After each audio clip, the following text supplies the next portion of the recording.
judge being independent when he does take up office? Well, you see, again, we have a very unflattering past as far as appointment of judges and the process of appointment of judges is also concerned.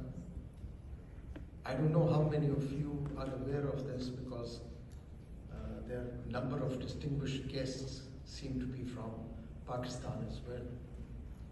During Ayub Khan's authoritarian rule, the High Court judges, which was a constitutional court, their appointment was subject to being interviewed by the uniformed ruler, General Muhammad Ayub Khan.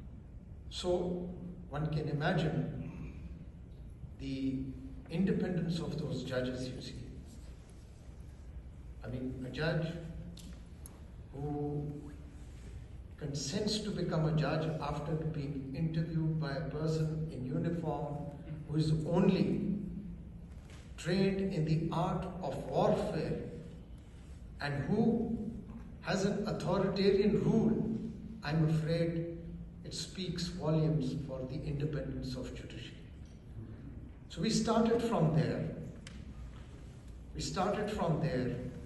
And then the only good thing that has happened in Pakistan was the 18th Amendment. And the 18th Amendment has caused a lot of political instability because 18th Amendment shook the status quo. It took away powers from the de facto rulers.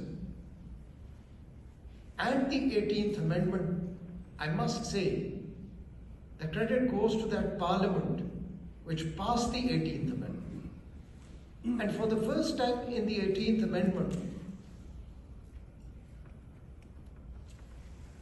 the process, a transparent process, an accountable process of appointment was judges also included. But unfortunately and with great respect, the Supreme Court headed by Chief Justice Iftikhar Mohammad Chaudhary thought that that was in violation of the principle of independence of judiciary.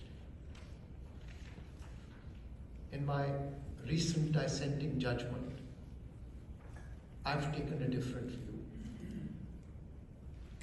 And that was the time when the Supreme Court, after being restored, after that heroic struggle by the people and lawyers of Pakistan, was about to undo and struck down that 18th Amendment. But in the end, the Parliament was virtually forced to pass the 19th Amendment. And after that, the Supreme Court bench virtually made that 19th Amendment redundant as well. And again, I would say that it was not fair to those 90 people who were martyred, who had laid down their lives, and those young, imbued, idealist youth who had struggled for democracy and supremacy of the Constitution. Yes, the process has to be very, very transparent. But let me share with you,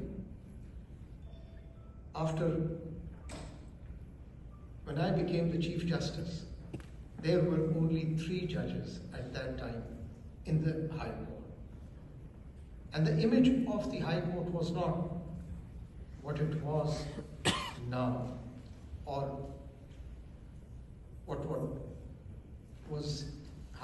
happened after a few years. They thought that it was a High Court which should be shut.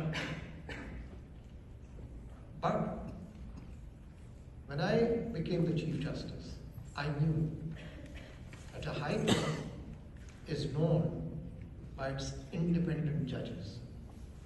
And independent judges, that ensures independence of that court.